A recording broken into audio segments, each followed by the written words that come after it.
俄称美军侵入南中国海，明晃晃地把挑衅2个字刻在了脸上，妄图把中国卷入国际局势。而在中美局势进一步紧张化下，一旦中美战争爆发，谁输谁赢呢？美议员专门针对中美海军做出了分析比较，随后其表现出了浓浓的忧愁。除此以外，美上将曾发表过一篇文章，里面似乎给出了明确的答案。据俄联邦安全委员会称，美国及其同盟最近频繁在国际上滋生事端，而这次美海军第7舰队进入南中国海，一方面是在借机生事，妄图想拉中国下水，另一方面也是对黑海事件的回应，其本质与英海军是一丘之貉，都是假借航行自由的名义，以期达到侵犯领权的目的。事实上，美国对中国的抬杠已经不是第一次了。俗话说事不过三，面对美军多次太岁头上动土，中国柔性警告无望，美总是好了伤疤忘了痛，下次还是继续行动。而在这种局势僵化下，一旦中美战争爆发，谁输谁赢呢？此前，据福卡斯新闻网报道称，克顿就美海军做出了调查，并对结果做出了深深的担忧。在报道中，其对美海军的作为持有怀疑的态度，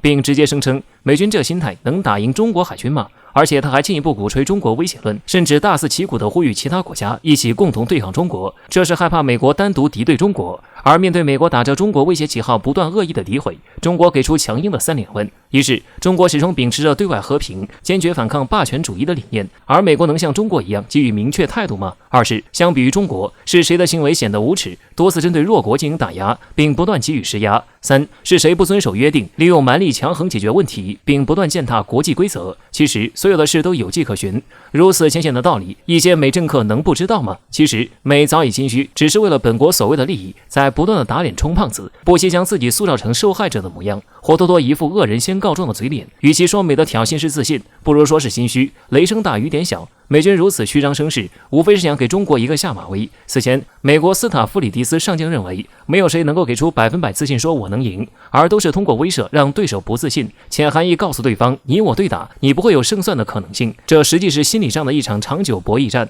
就实际来看，美国对比中国并不占优势，而中国的崛起几乎有利于其他所有国家。以美国为主的西方国家打着卑劣口号，试图打压中国的阴谋不可能实现。总而言之，美国的意图已经昭然皆知，在失去威信以后，美能走多远？而中美一旦开战，美也没有什么胜算，要不然也不会一直进行舆论攻击，行动上仅停留在挑衅。但值得注意的是，目前美在亚太部署越来越多，而中国面临着4面受敌的状态。美此举或别有意味，中国要谨防美的动作，不要被其表象所迷惑，这或许就是一场心理持久战的对抗。近些年来，中国崛起的速度已经严重威胁到了美国在世界上的霸权地位，其军事实力开始逐步赶上美国的步伐，甚至一度超越。而作为一个霸权主义国家，怎么可能允许这种事情发生？因此，长期以来，美国试图从各方面遏制中国发展的同时，也在偷摸筹备对中国发动战争的预案。尤其是疫情期间，出现越来越多关于中美战争的猜测及推演。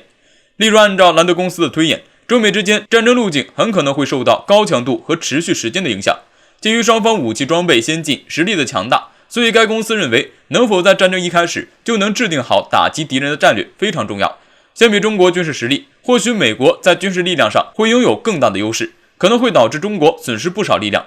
但随着战争时间的增长，美国的优势将逐渐消失，损失反而会越发明显。不过此前也有一名美军上将表示，不管处于哪一种情景，对于中国来说都是不利的。第一，一旦爆发战争，会有不少国家会介入其中，比如日本。第二，中美虽同属于核国家，但美国核武库的规模要远胜中国。当然，该上将随后也指出，倘若真的爆发核战争，中美等国家的经济以及军事必然都会蒙受巨额的损失，而这无疑会影响到国际社会发展，让日本悲剧再度重演。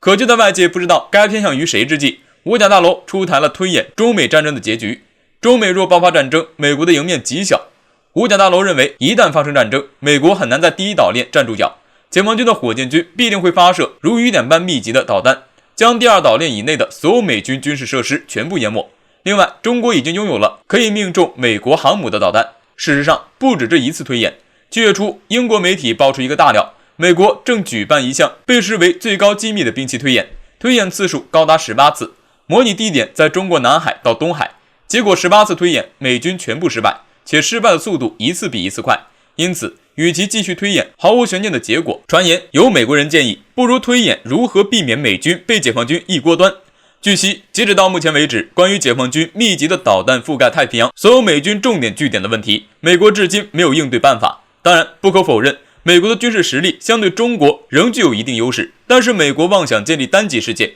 在全球范围内穷兵黩武，美国现在分身乏术，无力同时面对中俄两个大国和在中东地区的麻烦事儿。在此背景下，还想要西太平洋制衡中国，简直难比登天。总之，美国内部越来越清楚，这仗没法打。若继续叫板中国，保不齐最后结果就是求中国能放他们一马。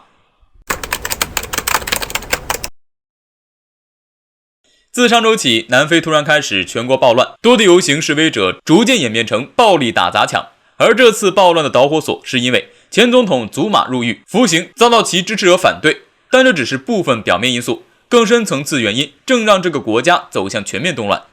目前，南非黑人疯狂冲向街头，在繁华闹市和商场如入无人之境，将所有能搬走的东西全都抢走，甚至还像八国联军一样，抢完后还把店铺砸了，甚至烧了。在黑压压的抢劫大军面前，零星的几个警察只能站在远处看着，而层出不穷的零元购、打砸抢事件，导致多地正常社会秩序被严重破坏。在这种情况下，南非所有生产和供应链也都受到很大影响。南非总统拉马福萨无奈表示，在食物、燃料和医疗供应链大规模中断后，国内的基本供应可能很快用尽。一方面，民众在闹市打砸抢；一方面，很多民众在食品救济站等着领取物资，而这也影响到很多过来投资的外企。日本丰田汽车已经宣布暂停生产和出口，韩国 LG 电视厂直接被抢空了，只能停产，还有很多著名企业都被迫关生产线。对于这种无差别打砸抢，在街头的华人店铺也损失惨重，很多人10几年基业一夜之间化为灰烬。有当地商户表示，在夸祖鲁纳塔尔省纽卡索的一个厂区，大量厂房被烧毁，有的华人只能住在当地工人家或者车里。随后，部分中国人组织自卫队，持枪日夜巡逻。好在中资企业聚集区域，安保措施完善，相对安全。目前侨胞无人伤亡。对此，中国驻南非大使陈晓东紧急约谈南非警察总监斯托里上将，敦促其保障在南非中国公民生命和财产安全。一个国家乱了有多可怕，在南非、海地等国得到了充分体现。他们不光抢，还放火烧，不光烧商店，还烧工厂，以后吃喝和工作都没着落了，越穷越抢，越抢越穷，如此恶性循环，这样的环境还会有外企来投资吗？而南非这场暴乱是注定要爆发的。南非国父曼德拉虽然消弭了内战，保全了经济，但是因为妥协，为未来的国家发展埋下了大量的隐患。西方旧殖民体系仍然根深蒂固掌握南非国家命脉，而土地问题是南非一切问题的根源。曼德拉究竟是圣人还是罪人，需要南非人来评判。这对中国在外企业也是一个教训。面对动荡的世界环境，中国工商界需要联合起来控制风险，牵头成立具有强制约束力的组织形式，仗剑行商，在任何时候都是非常必要的。